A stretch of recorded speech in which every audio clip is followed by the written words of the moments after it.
¿Qué tal, Guillermo? ¿Cómo estás? Sí, Sandra, ¿cómo andás? ¿Todo bien? ¿Todo bien? Bien. Bueno, decíamos esto del trabajo en equipo, ¿no? Que cuánto aprendemos unos de los otros, digamos, y construimos una transdisciplina de la obesidad que no es lo mismo que cada uno atienda por separado al paciente, ¿no? Por más que seamos expertos en obesidad, yo creo que la diferencia la hace la reunión de equipo, todo lo que debatimos, que cada uno en su área estudia y lo lleva a la reunión de equipo y debatimos, los distintos cambios que hubo en estos 25 años acerca de qué comer, qué no comer, si los huevos hacían mal al colesterol, después los huevos se podían comer, bueno, me acuerdo algunas, ¿no? Pero bueno, todo siempre se debatió con un punto de equilibrio, ¿no? Cada disciplina hacía de punto de equilibrio a la otra, que creo que eso es algo que es una mejora y un plus en nuestro trabajo, ¿no? Además de aprender unos de los otros. Hoy se me ocurría una frase que el conocimiento y el saber sirve cuando uno está predispuesto al cambio, ¿no? Porque a veces vemos que uno por ahí estudia mucho o trata de aprender mucho, pero no lo aprende, lo que realmente significa la palabra, y eso no hace que fomente un cambio en uno, entonces realmente no sirvió tanto el aprendizaje, ¿no? Yo creo que lo más importante en esto es aprender y estar abierto para que a veces decir, bueno, nos equivocamos y tenemos que ir por el otro lado, o estar abierto a los nuevos estudios, a las nuevas evidencias científicas y ser plástico en esto, ¿no? Porque en realidad siempre el punto tiene que estar puesto en el paciente. Nosotros los clínicos tenemos un dicho que decimos que no hay enfermedades sino enfermos, ¿no? Y uno puede saber mucho de enfermedades y poco de enfermos, y en esto pasa lo mismo. Uno puede saber mucho de obesidad y poco del paciente con obesidad. Me parece que el punto importante nuestro a través de la transdisciplina es eso, ¿no? Poner el eje en el paciente y no tanto en la enfermedad.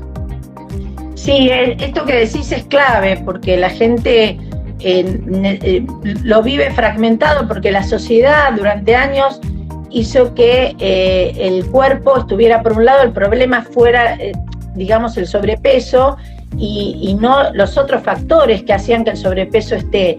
Entonces, de esta manera también ayudamos a construir podríamos decir, una mirada flexible también en nuestros pacientes, ¿no? Que por ahí ponen el foco mucho en el peso y no en la integridad, en cuáles son los factores que hacen que por ahí uno haya engordado y sostenga en el tiempo el peso. Que si querés, ya como son y 29, si querés podemos dar un pantallazo de cuáles son los factores, así en forma formal, valga la redundancia, y después vamos haciendo este ping-pong como Dale. venimos charlando. Dale. Y si querés por ahí para ser puntuales, podría por ahí un poco comentar que realmente quién es obeso, ¿no? O sea, porque uno muchas veces dice, bueno, yo estoy con sobrepeso, no estoy con sobrepeso. La realidad que es importante tener en cuenta que una persona puede tener tanta grasa como músculo tenga. ¿Qué quiero decir con esto? Que por ahí las tablas que usamos son más que nada para catalogar y para encasillar pacientes, pero en la práctica lo que importa es saber si el paciente tiene mayor cantidad de grasa que la que el músculo le permite. ¿Sí? Eso por ahí es un tema importante y en algún momento, cuando tengamos la tecnología adecuada y podamos ahondar un poquito más en la investigación del diagnóstico de la obesidad, yo me imagino en un momento en el cual uno va a decir que tal paciente es obeso cuando tenga cierta cantidad de grasa, sobre todo intraabdominal, con respecto a la cantidad de músculo que tenga.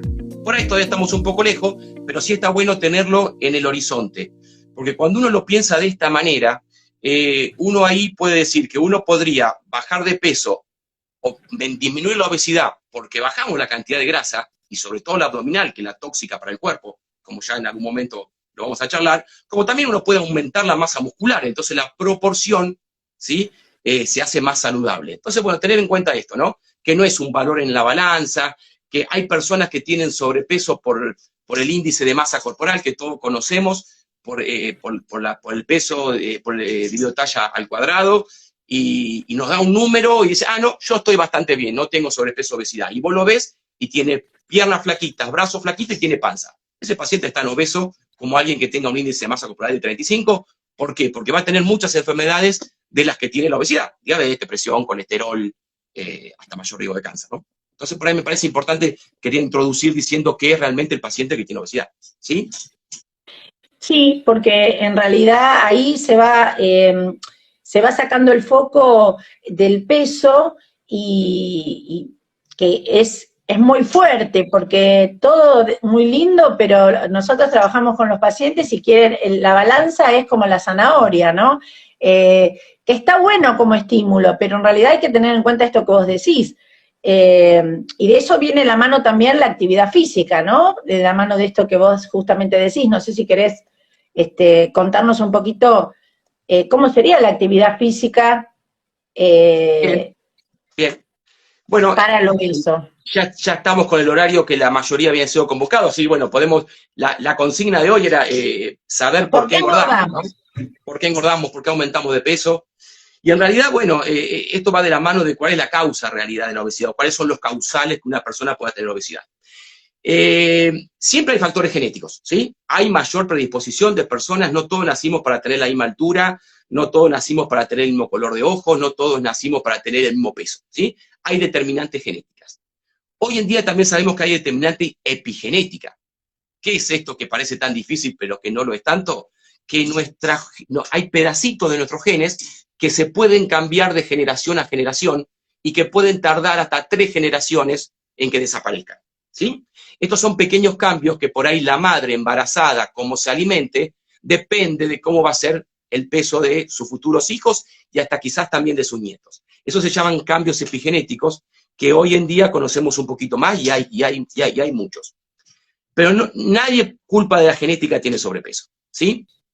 Yo siempre digo un mal ejemplo, pero en los campos de concentración había gente con genética de obesidad y salían todos delgados. O sea, que si no hay un alimento, la persona no aumenta de peso, ¿sí? Entonces, por un lado está la genética, por otro lado está el medio ambiente, y el medio ambiente por ahí lo podemos dividir en la alimentación y en la actividad física, ¿sí? Los malos hábitos de actividad física, el sedentarismo, nos va a llevar a que tengamos sobrepeso. Y los malos hábitos alimentarios, y sobre todo los alimentos, gracias al productor que me da agua, los malos hábitos alimentarios, ¿sí? Sobre todo los productos procesados y ultraprocesados, que si quieren después lo podemos charlar un poquito de cuáles son, que hace que se altere la calidad de nuestra alimentación, porque siempre teníamos en cuenta de que uno para engordar tenía que comer mucho, y a veces no es solo comer mucho, sino comer mal, ¿sí? Y la industria nos ha inundado de productos procesados y ultraprocesados, que eso provoca engaños en nuestros centros de saciedad y de apetito, y hace que tengamos hambre cuando realmente no nos faltan nutrientes, ¿sí?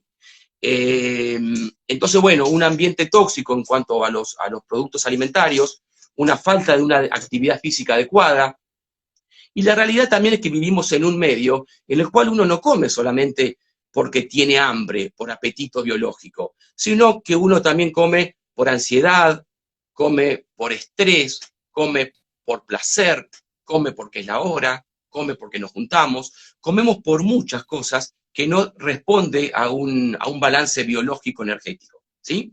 Y esto, la industria, lógicamente, para poder mejorar sus ingresos, se valen de estas cosas y hace que los productos sean cada vez más palatables, sean más densos en calorías, no den más ganas de comer, necesitamos más adicción a ciertos alimentos y eso hace que, bueno, de una manera u otra uno vaya engordando. Y por ahí lo psicológico, para eso estás vos, Sandra, y nos vas a poder explicar mucho mejor. Bueno, yo antes de ir a lo psicológico, bueno, debatiendo un poquito desde el primer, la primer pata, digamos, que dijiste que es lo genético, hoy por hoy lo genético es una tendencia, o sea, si yo tengo una madre y un padre obeso, digamos, lo que va a determinar que yo sea obesa, más que la genética, va a ser mis hábitos, de alguna manera lo que acabas de decir, porque si yo no tuviera los hábitos que seguramente tienen mis padres, no desarrollaría la obesidad. Y digo esto porque también, como nosotros tenemos Infantino y yo coordino el grupo de padres, es muy lindo la tarea que hacemos ahí, porque ahí realmente hacemos la prevención, donde vemos ahí en boxes, estamos viendo cómo se arma el obeso o evitamos que se desarrolle, ¿no? Justamente viendo viendo esto, todo lo que vos acabas de decir, viendo cómo la comida empieza a usarse como anestesia, ¿no? Como para evitar las frustraciones, donde el padre le da al chico para que no moleste, ahora le da la tablet y también le puede dar galletitas en el súper, en fin, todas actitudes que tienen que ver con aprender a descargar el malestar con hábitos que no están buenos para nosotros y que justamente nos conducen a la obesidad. Por eso me interesaba, porque la genética siempre se llevó puesto casi todas las responsabilidades en la obesidad. Cada tanto aparece el gen salvador, que cuando se encuentre la pastilla va a cambiar todo, ¿no? Por eso lo quería señalar. Sí, y también interesante el hecho de que hay diferentes tipos de obesidades, ¿no es cierto? Uno cuando quiere dar esta charla y quiere charlarlo a la población, habla de la obesidad en general, porque después hay enfermedades específicas hay alteración en algunos cromosomas determinados que hace que el paciente tenga un riesgo muy, muy aumentado de obesidad, como la enfermedad de Prader-Willi, bueno, muchos déficits de leptina, bueno, hay algunas enfermedades genéticas que esas tienen obesidad sí o sí, ¿no es cierto? Pero en el 99,9% de la población que aumenta de peso no tiene que ver un fallo genético específico. Puede haber una predisposición genética, una predisposición epigenética, pero como decía hoy, el medio es el que juega un rol fundamental en que el paciente desarrolle la obesidad, ¿no? Sí, cuando hablamos del medio es interesante porque vos lo que hablas es de los determinantes, ¿no? Que son el ambiente y justamente nosotros lo que trabajamos, cuando digo nosotros, digo las nutricionistas y los psicólogos, y vos también en tu consulta cuando te van a ver los pacientes al final de cada trimestre, todos trabajamos para la conciencia de esos factores, porque lo que hace la diferencia es que nosotros seamos conscientes de qué nos está determinando la obesidad. Nos determina ponerle una herencia, ponerle que puede ser algo como vos decís, de lo genético, que ya una vez que se disparó es difícil volverlo para atrás. Puede ser que lo disparó a esa tendencia genética un factor emocional, un duelo que no pude hacer de una manera, digamos, psíquica, y para no sufrir porque me tuve que hacer cargo de un montón de cosas, le di para adelante, pero me puse 30 kilos encima. O por ahí no puedo parar de laburar, o duermo poco y entonces tengo un nivel de estrés altísimo y eso hace que tenga más ganas de comer, que por ahí ahora te pregunto a vos cuál es la relación del cortisol, que es como la señal del estrés, vos lo vas a explicar bien para que la gente entienda, y la obesidad, ¿no? ¿Qué relación tienen?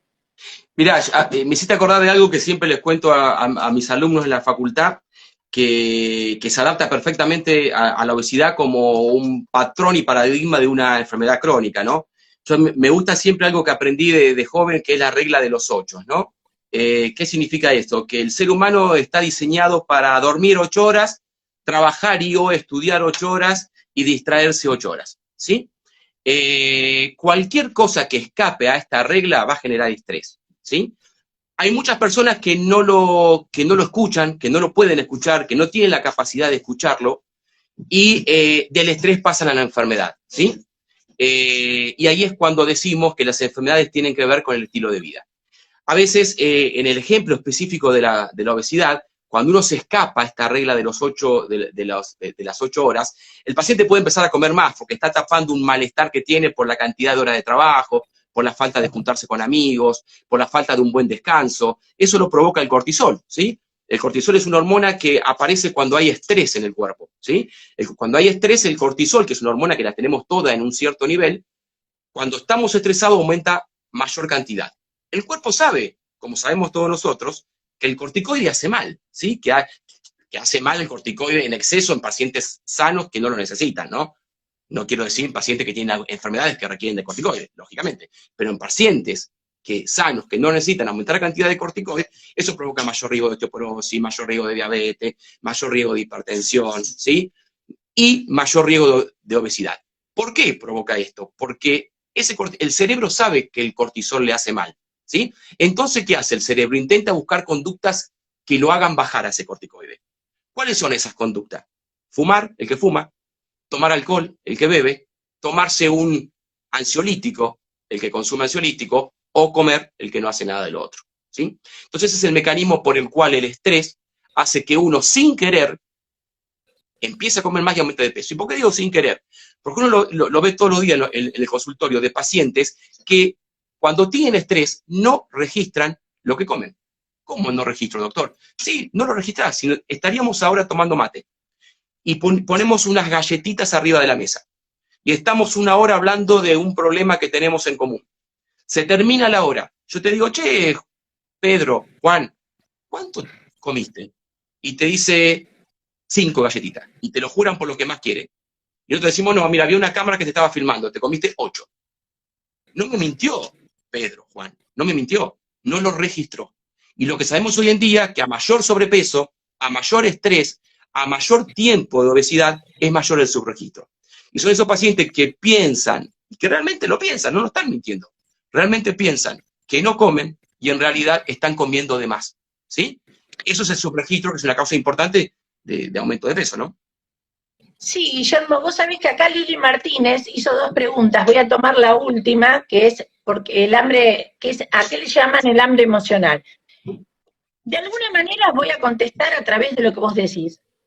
Es todo esto que vos acabas de decir. La falta de registro tiene que ver con que uno está más atento a las señales externas, es decir, al problema que tengo laboral, o a la demanda familiar, o a todo eso junto, o a mis mandatos de las cosas que yo debo hacer, y no escucho lo que necesito, ¿no? Esto es algo muy importante, porque esto que vos decís de no registrar, no es solo con la comida, sino no registrar cuando tengo ganas de ir al baño, no registrar cuando me estoy aguantando algo que no tengo ganas de aguantarme. O sea, hay un subregistro en general y por eso hay psicólogos en el tratamiento, porque esta toma de conciencia no es solo, que lo trabajan las nutris también, acerca del acto de comer, sino también las motivaciones que hacen que uno lo lleve a comer, que son múltiples, ¿no? Esto que estoy diciendo, ¿no? Por ahí en Navidad y Año Nuevo nosotros trabajamos con las nutris, sí, cómo seleccionar, pero también junto con las psicólogas trabajamos con quién me voy a juntar, ¿no? ¿Voy a juntarme con gente que tengo ganas de estar o voy a ir por mandato y me voy a bancar una reunión con gente que por ahí no veo en todo el año y no tengo buen trato, buen feeling? Entonces la comida va a ser lo mejor que me va a pasar esa noche, ¿no? Entonces es muy importante trabajar sobre el autorregistro, no solo de lo que comemos, sino de cómo nos sentimos. Y este es un laburito de hormiga, es una búsqueda que vamos haciendo en Tino, y por eso es que lo alimentario es una cuestión nada más, y todas las otras se van entrelazando para que el tratamiento dure en el tiempo, porque el gran problema acá, Guille, ya lo sabemos, que es que dure. Bajar de peso mucha gente baja.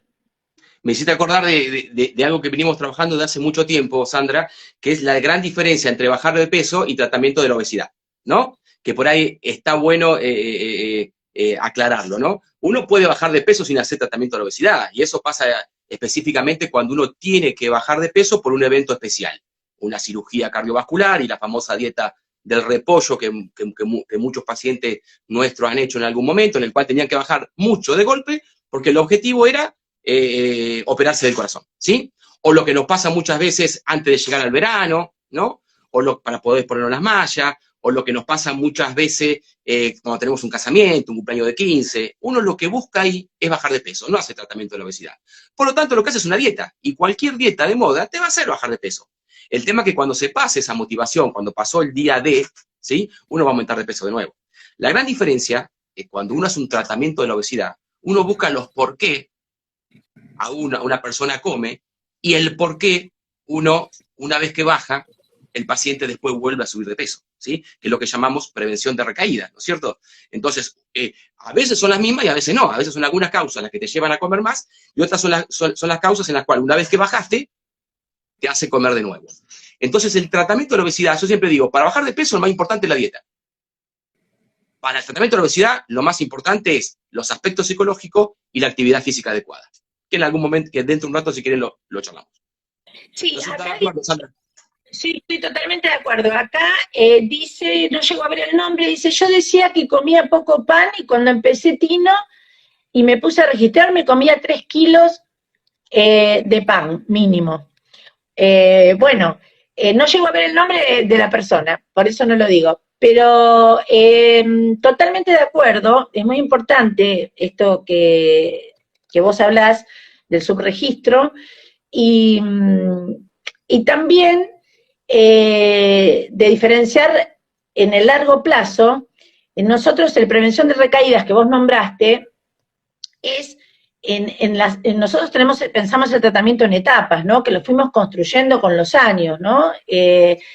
Y la prevención de recaídas es la última etapa, es la etapa en la que el paciente se va a ir, por lo menos en la cabeza, ¿cuáles son sus alertas? ¿Cuáles son las alertas que él tiene que tener en cuenta donde lo va a hacer pisar el palito? Porque fue lo que lo hizo pisar el palito para engordar. O sea, hacemos como un conteo en el tratamiento, que por lo menos tiene que ser 1 año para hacer este trabajo fino, digamos, mínimo 1 año, ¿no?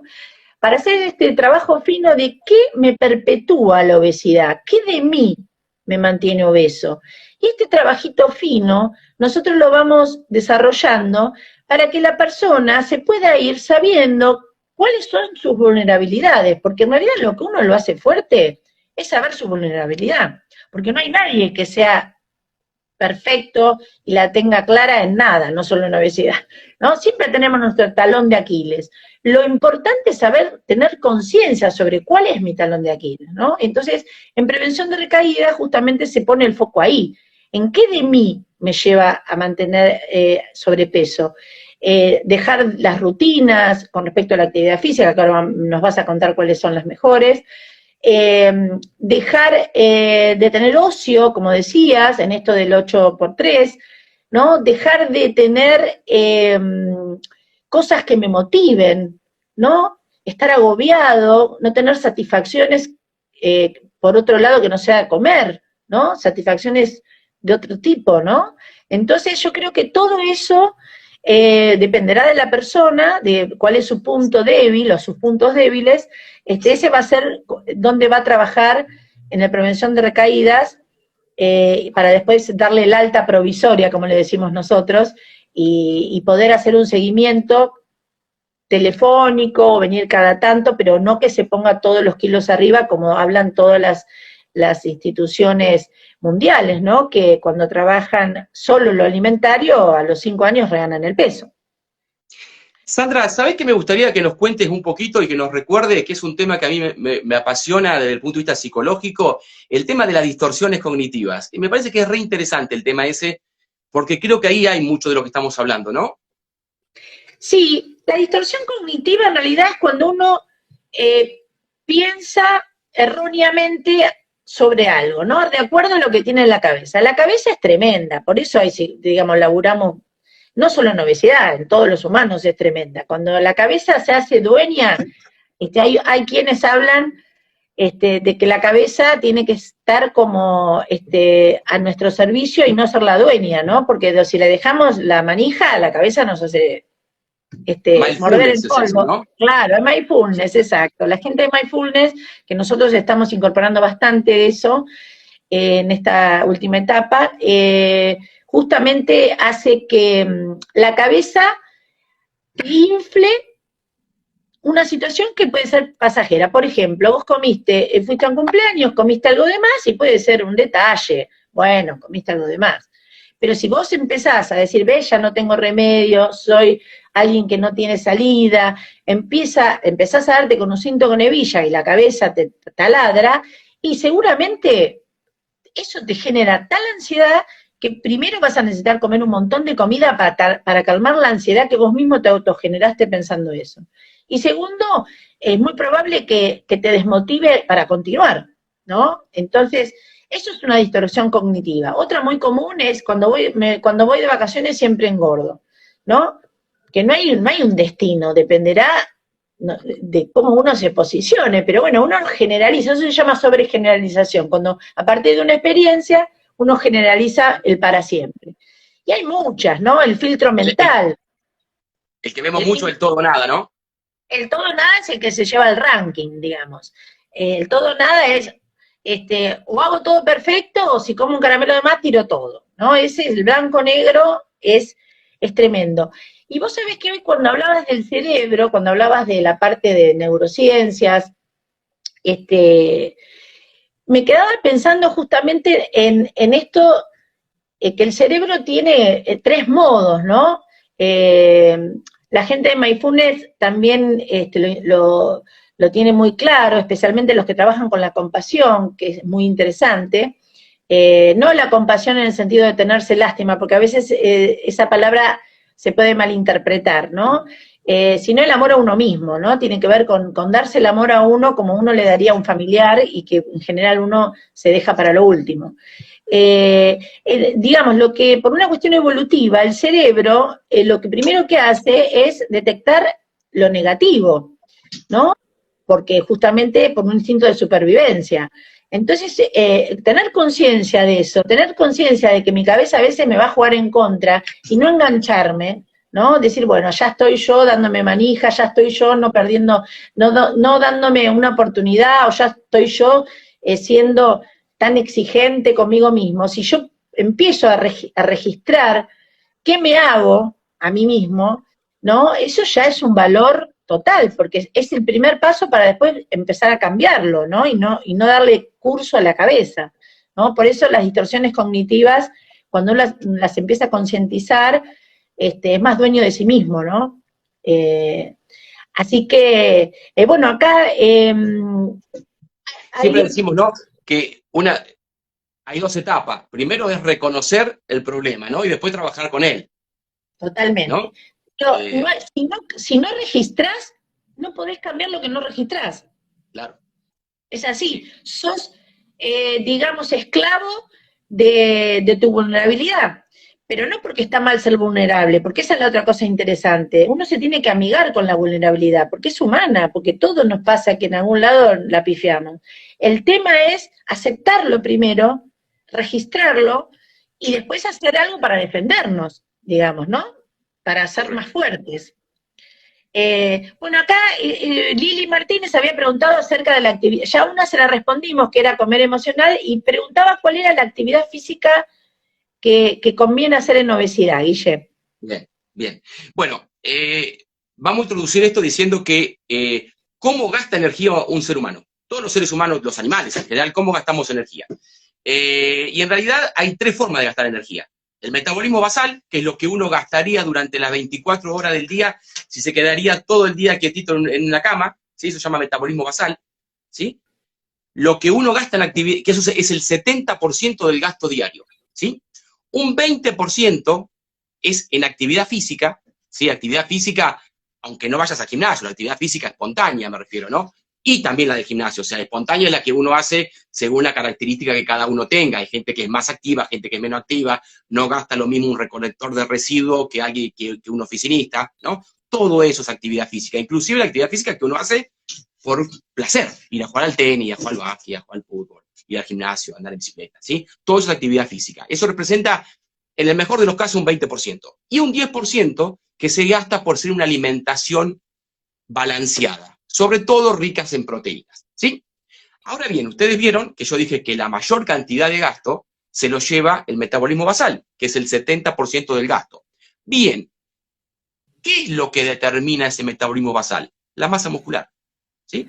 El músculo, la cantidad de músculo es lo que todos llamamos el metabolismo del cuerpo. Cuando uno dice, tengo metabolismo rápido o tengo metabolismo lento, en realidad lo que está diciendo si tiene músculos activos o músculos inactivos. Ojo, cuando digo masa muscular, no me refiero al que hace físico-culturista, ¿sí? Sino a una buena cantidad de masa muscular. ¿Por qué?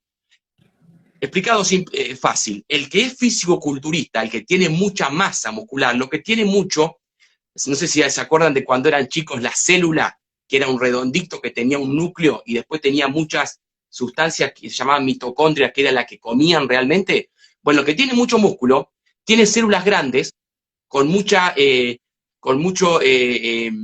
sustancia intermedia en la célula, pero no tiene tantas mitocondrias, ¿sí?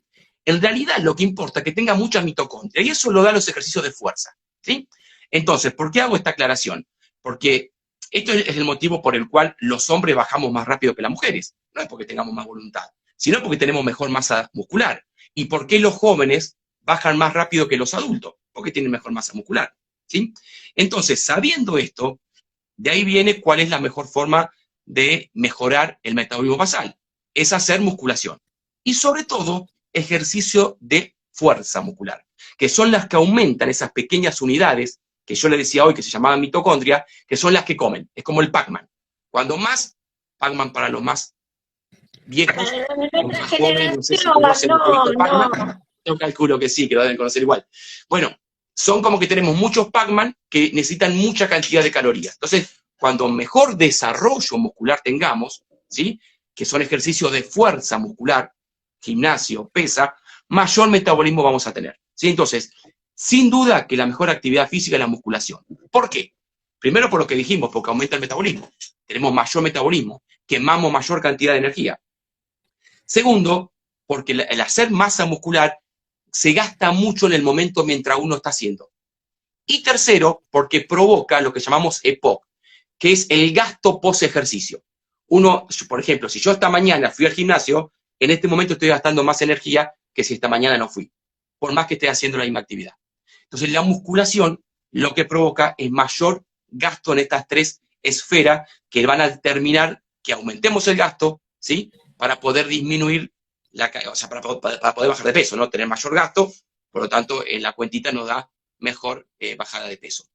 Y hay otro tipo de actividad física que también nos puede ayudar mucho, que a veces requiere que un poco nos supervisen, que se llama HIIT, ejercicio intermitente de alta intensidad, ¿sí? ¿Qué requiere eso?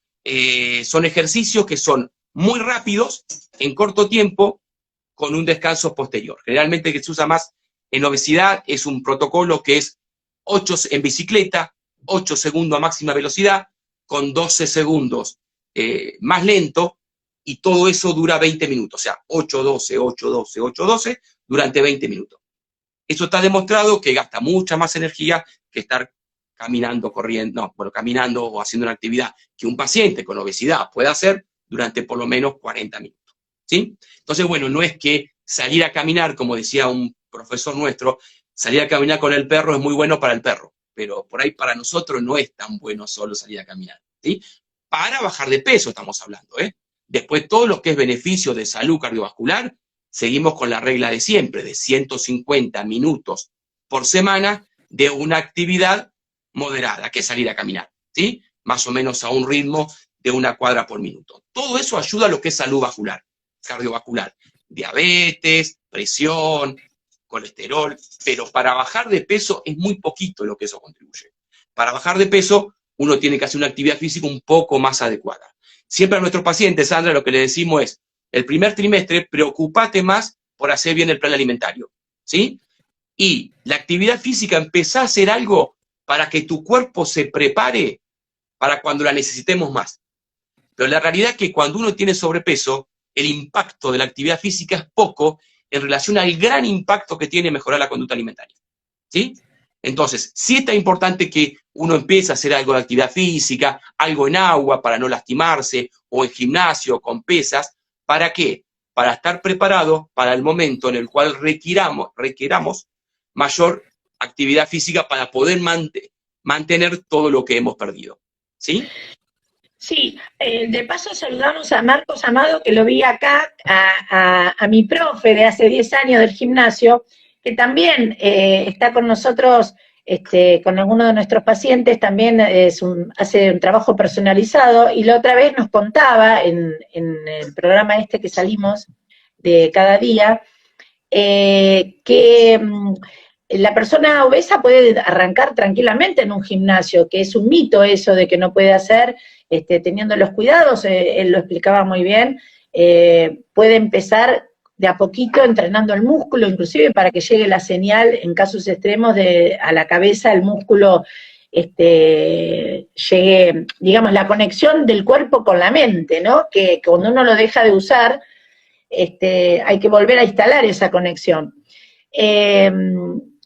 Y bueno, otra de las cosas que quería, para que no quede confuso, Guille, no es que no hay que hacer actividad física, lo que vos decís es que el primer trimestre, pero sí o sí, para bajar después el último tramo y para mantenerse, es fundamental la actividad física, o sea que no es que nos damos un changüín el primer trimestre, pero después es importante sostenerla y aprender a hacer la que nos corresponde hacer. Sobre todo porque a veces nos pasa que hay pacientes que dicen, sí, Guillermo o Sandra o bueno, cualquiera de las chicas de la nutricionista, dice, ya empecé a caminar y por ahí pesa 130 kilos el paciente y la realidad es que vos estás diciendo, pobre rodilla. ¿Por qué? Digamos, recordamos que cada kilo de más que tenga el paciente, en las articulaciones que soportan peso, como son tobillo, rodilla, cadera y columna lumbar, se triplica el peso. O sea, si vos tenés 30 kilos de más, en realidad le estás poniendo 90 kilos a esa rodilla. Y hoy sabemos que tiene más impacto en la artrosis, en la degeneración de la articulación, el peso que la edad, ¿sí? Entonces, lo que no queremos es que nuestros pacientes se lastimen, ¿sí? Porque ustedes pónganse a pensar que si el paciente logra bajar en el primer trimestre 10, 15 kilos, en realidad el impacto para la rodilla de esos 10, 15 kilos son 45. Entonces va a poder hacer algo mucho mejor y vamos a poder cuidar mucho mejor su cuerpo. Ahora, entonces, por eso decía que lo que ideal es que haga algo en el agua, en el cual no tiene impacto, o que vaya al gimnasio y empiece a hacer musculación para fortalecer todas esas articulaciones y fortalecer todos los músculos que después vamos a necesitar en una etapa fundamental que, como bien decía Sandra, para perder los últimos kilos, para lograr cambiar la composición corporal, en lo que en un momento era poco músculo, mucha grasa, empezar a que sea menos grasa y más músculo, que eso es lo que nos va a llegar, junto con los aspectos aprendidos de la parte psicológica, como bien lo decía Sandra, a que lo que hagamos no sea simplemente una dieta para bajar de peso, sino sea un tratamiento sostenido en el peso de esta enfermedad que es la obesidad, ¿no? Sí. Y también por ahí lo que hay que soportar, viste que hay muchas publicidades que arrancan en septiembre, ¿no? Que venden todo lo mágico. Y vos dentro de las distorsiones cognitivas que hoy me preguntabas, el pensamiento mágico está ahí en el ranking junto con el todo nada, ¿no? De pensar de que voy a tomar una semillita, me van a poner en la oreja o unas zapatillas y bueno. Y a veces la cirugía bariátrica también ocupa ese lugar. Para el paciente, pensando de que se opera y ya está. Y nosotros sabemos que, de hecho tenemos muchos pacientes operados que volvieron a reganar peso, porque bueno, si no se cambia un poco la cabeza, como lo sintetizamos acá, en el sentido de la conciencia de qué nos lleva a estar con sobrepeso, no va a ser de larga duración esa bajada.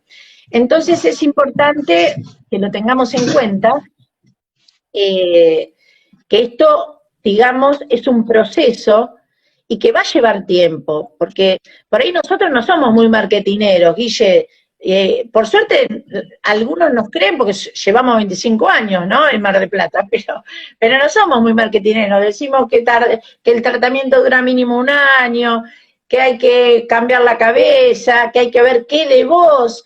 O sea, no decimos que lo vamos a tocar con una varita mágica y van a adelgazar, que van a levantarse delgados. La verdad que muy marketineros no somos, pero sí lo que somos, apasionados en la verdad y en la búsqueda de la verdad dentro de lo que es cada investigación que vamos observando, ¿no?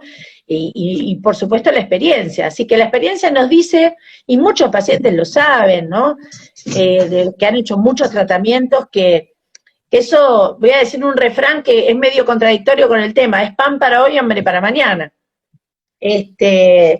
Así que por eso hay que tener paciencia en el tratamiento, hay que soportar el vaivén del peso, soportar que a veces no me vaya bien en una semana, y por eso es tan importante lo grupal, ¿viste? Porque eso también es interesante. Uno se siente a veces solo en esto, cuando es largo el tratamiento, que tiene que llevar tantas cosas, obstáculos, ¿no?, que por delante, el estar con otros compañeros, realmente, además de los profesionales, es como sentirse que lo llevan un poquito a UPA, ¿no?, en esto del esfuerzo, a ir ir por un lado donde siento que el otro también puede y a mí me estimula, o sea, me genera esperanza, también me genera darme cuenta cosas que cuando el otro las dice me doy cuenta que a mí también me pasan, ¿no? Es, digamos, el tratamiento grupal es por excelencia el tratamiento mejor para adherir a este tratamiento laborioso que es el tratamiento de la obesidad. Así que, bueno, no sé, ¿cuánto hablamos, Guillermo? Ya son 19, casi 45 minutos casi. ¿Tanto? ¿Sí? ¿No hay preguntas? Sí. ¿No hay gente que quiera saber? Vamos a estimular, si alguno quiere preguntar, a ver si alguno quiere hacer alguna pregunta. Mientras tanto, podemos aportar algo a esto de la consigna, ¿no? Que era ¿por qué aumentamos de peso? Y por ahí un poco transmitir que el metabolismo es bastante sabio en esto, o sea, no es tan fácil que uno aumente de peso como tan fácil que uno baje de peso. ¿En qué quiero decir? El cuerpo más o menos mantiene su metabolismo 10% más, 10% menos. Si uno come más, gasta más. Si come menos, gasta menos. Y entonces esto hace que una persona un día que comió muchísimo no aumenta 2 kilos. En general no pasa eso, ¿sí? ¿Qué es lo que pasa? Cuando uno come de más, en general el cuerpo pone mecanismo. Cuando uno come más, gasta más energía, ¿sí? Aunque parezca que no, eso se llama termogénesis adaptativa. Uno come mucho y el cuerpo trata de gastar ese alimento que comió de más para que no se acumulen. Porque imagínense que siempre después de las fiestas, sobre todo los argentinos, empezamos el 1 de diciembre y terminamos el 10 de enero, todos aumentaríamos 5 o 6 kilos. Y en la realidad no pasa eso, ¿sí? Entonces el cuerpo tiene mecanismo para poder afrontar esos cambios repentinos de aumento de peso, ¿sí? Como decía, gasta más energía, se descompone y por ahí está 2 días sin comer. O a veces puede ser que se sabe que saltea comida, si uno comió mucho al mediodía, por ahí después no come nada hasta la noche. O también a veces pasa que sin querer el cuerpo gasta más actividad física y se mueve un poquito más. Eso es normal y eso nos pasa a todo y el cuerpo eso lo sabe y el cuerpo eso lo maneja. Ahora, ¿qué es lo que pasa? Si uno esto lo hace un día, lo hace 2 días, lo hace 3 días, 4 días, 10 días, 1 mes, 2 meses, 3 meses, el cuerpo se desadapta, ¿sí? Y ya estos mecanismos, ¿sí? Que son tan primitivos, ya no sirven. Y ahí es donde empieza la ganancia de peso, ¿sí? Entonces lo importante es que a veces podemos tener unas vacaciones, a veces podemos tener una comida de más, a veces podemos tener una fiesta, ¿sí? El tema es que uno tiene que seguir después en una forma de alimentarse mucho más saludable. Porque si esto, uno lo ve todos los días en el consultorio, doctor, yo me separé o al revés, me casé y empecé a comer todos los días diferente. Entonces, ese todos los días diferente hace que en 2 años, 3 años, se aumentó 5, 6, 7 kilos. ¿Y cuál es el problema? Una vez que el cuerpo conoce 1 kilo mayor, cada vez cuesta más bajar. Entonces, cada vez tenemos que apuntar más a que los aspectos psicológicos, que la mayoría de los no obesos también lo tienen, pero lo manejan mejor, en el paciente que tiene obesidad, lo tiene que manejar más, porque tiene que bajar más de peso que la persona que pudo mantener ese equilibrio. Entonces, siempre hacer hincapié en la prevención, ¿sí? Si hoy comimos de más, no larguemos todo. Mañana empezamos de nuevo, ¿sí? Y empezamos a cuidarnos, no a hacer dieta, a cuidarnos, a comer comidas naturales, a no comer comida procesada, a empezar a movernos, a tratar de detectar qué es lo que nos pasa y no comer solo por ansiedad y por placer, sino que escuchar a nuestro cuerpo, que si uno escucha al cuerpo, ¿sí? Va a terminar comiendo lo que el cuerpo necesita. Si uno aprende esto, se va a dar cuenta que necesita más proteína, bueno, le va a dar ganas de comer más carne o huevo. Si necesita más hidrato, le va a dar ganas de comer más fruta o verdura. El cuerpo es sabio, si le damos permiso. Sí, por eso yo diría que para cerrar, si no hay otra pregunta, digamos, el lema que le habíamos puesto a este día y al próximo viernes, el de más conciencia, más salud, tiene que ver con esto, ¿no? Con ser conscientes de nosotros y también, cuando vos decías esto de volver amorosamente, ¿no? Traernos de nuevo como el que está en capilla, ¿no? El que lo pusieron en penitencia. Volver bien, y bueno, me pasó. ¿Cómo no me va a pasar? Si hace 30 años que vengo afrontando las frustraciones comiendo, que aprendí a vivir con la comida como una anestesia, o que fue digamos, ya lo tengo grabado en automático, mi cabeza ya está reseteada, entonces para volver para atrás y desandar ese camino, me va a llevar tiempo, lo tengo que comprender amorosamente, ¿no? Eso, y no darnos, insisto, con un cinto con hebilla.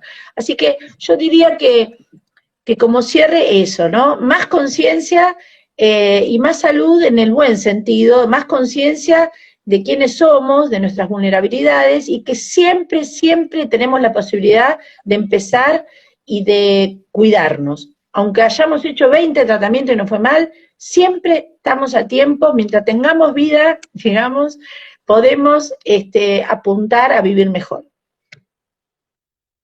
Bueno, gracias, Sandra. No, gracias a vos, Guillermo, y bueno, gracias a toda la gente que se enganchó. Y bueno, ya después nos harán sus comentarios seguramente. Un beso.